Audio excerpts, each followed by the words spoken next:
শালচাপড়ায় ভয়ঙ্কর অগ্নিকাণ্ড, আগুনে পুড়ে ছাই 4টি পরিবারের বাসগৃহ, ক্ষয়ক্ষতি প্রচুর। ভয়ঙ্কর অগ্নিকাণ্ডের ঘটনা ঘটল বরখোলা সমষ্টির শালচাপড়ায়। আগুনে পুড়ে ছাই হলো 4টি পরিবারের বাসগৃহ। ঘটনাটি ঘটেছে শুক্রবার রাতে। কয়েক লক্ষ টাকা ক্ষতি হয়েছে বলে জানান ভুক্তভোগীরা। শালচাপড়া ঘাড়াপাড় প্রথম খণ্ডের স্বপন দাস, বলরাম দাস, রাজু দাস ও শান্ত দাসের বাসগৃহ পুড়ে ছাই হয়ে যায়। প্রতিবেশীদের মতে স্বপন দাসের ঘরে মাঝরাতে হঠাৎ আগুনের সূত্রপাত ঘটে। পরিবারের লোকেরা তা টের পাওয়ার আগেই আগুন ছড়িয়ে পড়ে।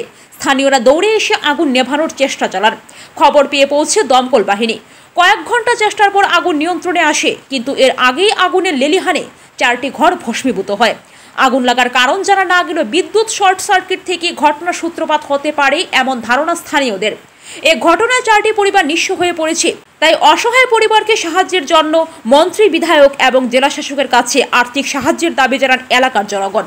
Bureau report, daily Barak. আমার নাম শ্রী স্বপন কুমার দাস। আমাদের বাড়ি গাগরাপাড় প্রথম খণ্ডে অবস্থিত, শালচাপড়া জিপিতে। রাত্রে আনুমানিক 2 ঘটিকার সময় হঠাৎ আগুন আমাদের ঘরে দেখি হাল্লা চিৎকার করিয়া স্থানীয় লোকজনের সহযোগিতায় আগুন নিয়ন্ত্রণে আনা যায়নি। সম্পূর্ণ ঘর দরজা ভস্মীভূত হইয়া যায়। রাজু এবং বলরাম দাস এবং শান্তু দাসের 3টা ঘর সংলগ্ন ভস্মীভূত হইয়া যায়। আসবাবপত্র কোনো কিছু বাহির করা যায় না, এমনকি দলিল, ডকুমেন্ট, সোনা, রূপা, নগদ টাকা, অন্য কোনো কিছু থেকে তারা আর এই জিনিসটা তারা আর বাহির করতে, মানে আগুন থেকে রক্ষা পায়নি। আর আমাদের বিশেষ আবেদন ওটাও যে 2 জন ব্যক্তি বিপিএল ক্যাটেগরির লোক, প্রধানমন্ত্রী আবাস যোজনার অধীনের ঘর সম্পূর্ণ ভস্মীভূত হইয়া যায়। এবং আমাদের আশা যে স্থানীয় কর্তৃপক্ষ যারা ডিসি মহোদয় বা স্থানীয় মন্ত্রী, এমএলএ মন্ত্রী, এদের কাছে আমাদের বিনম্র আবেদন যে এদের কাছ থেকে যদি আমরা কোনো ধরনের বৃহৎ সাহায্য পাই, যে অসহায় মানুষের সহায় হয়।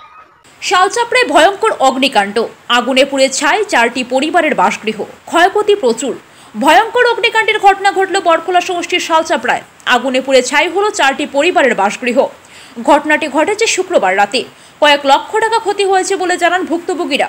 শালচাপড়া ঘাড়াপাড় প্রথম খণ্ডের স্বপন দাস, বলরাম দাস, রাজু দাস ও শান্ত দাসের বাসগৃহ পুড়ে ছাই হয়ে যায়। প্রতিবেশীদের মতে স্বপন দাসের ঘরে মাঝরাতে হঠাৎ আগুনের সূত্রপাত ঘটে। পরিবারের লোকেরা তা টের পাওয়ার আগেই আগুন ছড়িয়ে পড়ে। স্থানীয়রা দৌড়ে এসে আগুন নেভানোর চেষ্টা চালান। খবর পেয়ে পৌঁছে দমকল বাহিনী। কয়েক ঘন্টা চেষ্টার পর আগুন নিয়ন্ত্রণে আসে, কিন্তু এর আগেই আগুনের লেলিহানে 4টি ঘর ভস্মীভূত হয়। আগুন লাগার কারণ জানা না গেলেও বিদ্যুৎ শর্ট সার্কিট থেকে ঘটনার সূত্রপাত হতে পারে এমন ধারণা স্থানীয়দের। এ ঘটনায় 4টি পরিবার নিঃস্ব হয়ে পড়েছে। তাই অসহায় পরিবারকে সাহায্যের জন্য মন্ত্রী, বিধায়ক এবং জেলা শাসকের কাছে আর্থিক সাহায্যের দাবি জানান এলাকার জনগণ। Bureau report, daily Barak.